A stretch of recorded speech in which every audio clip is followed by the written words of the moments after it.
old as our history and as robust as the British. Like them, having survived through centuries, it withstood the air blitz and the less harmful earlier weapons, for this wall, for instance, was built at a time when foemen used bows and arrows. In the tower itself, of course, are guarded the crown jewels and other precious regalia belonging to the royal family. The tower isn't all stone walls. Charming gardens are here, too, with a pleasant view of the river, where once the tragic Mary Queen of Scots walked. The moat was first constructed by William the Conqueror, and the tower itself was long used as a state prison, out of whose gates few ever passed.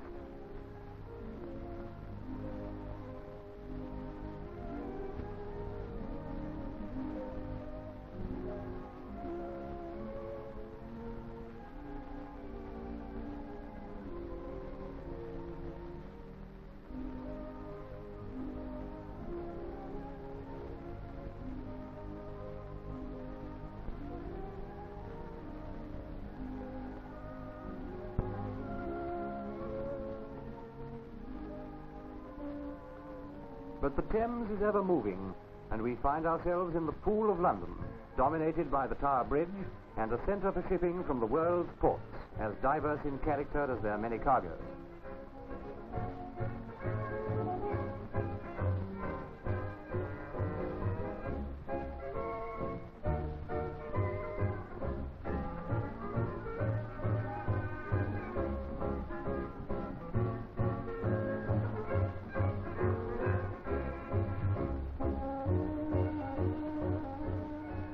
The Tower of London provides an interesting contrast between modern commerce with its busy cranes and William the Conqueror's historic fortification.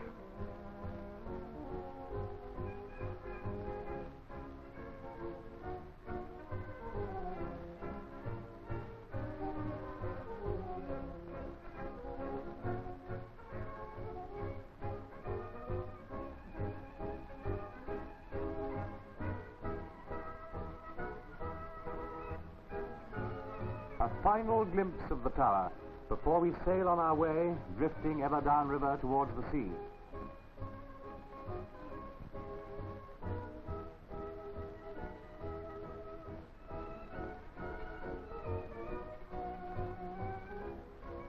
London's mighty docks, the hub of the maritime world for centuries, where ships of every tonnage and nationality sail in and out on their lawful occasions.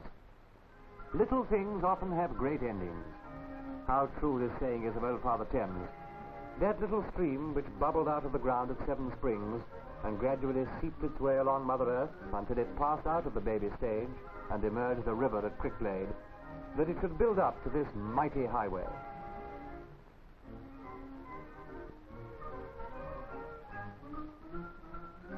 This ship has sailed from down under with food to help feed London's millions. Perhaps this is our next Sunday's dinner. Prime Australian lamb. Seems a lot for 1 and 2pence.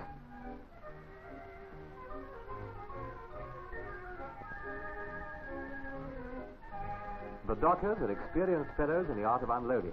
No job for weaklings, this. Perhaps it's a knack.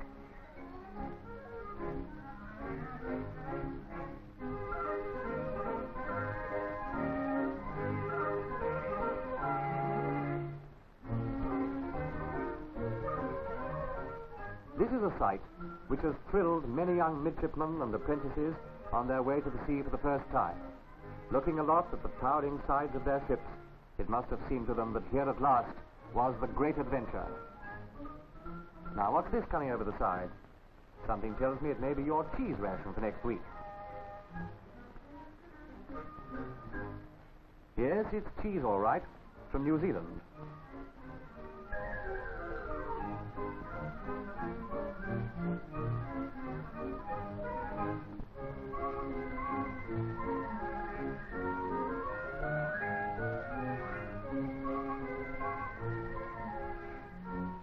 And so to Woolwich Ferry, one of the most famous on the river and one which provides the only water crossing hereabouts.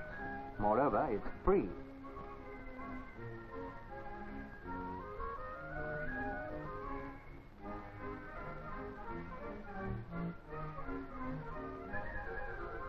Woolwich itself, of course, is famous for its dockyard, its barracks, and its arsenal.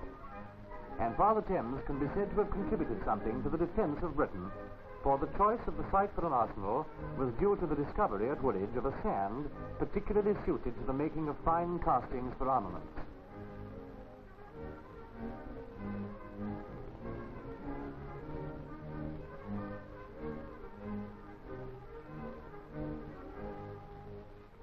But the Londoner, unaware of the romance all around him, phlegmatically goes about his own particular business.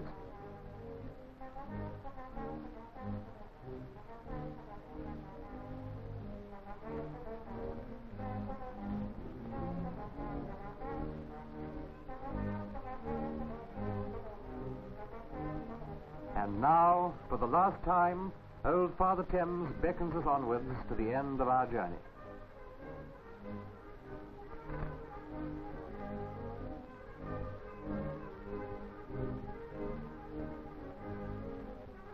It's a long trip we've made together, and for the most part, a romantic one.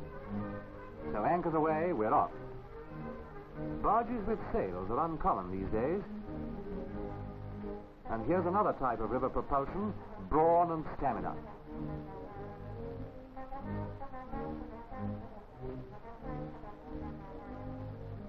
Now we're getting to the spot where romantic sights like these are seen. Yes, Bremen she hails from. I wonder when she'll berth there again.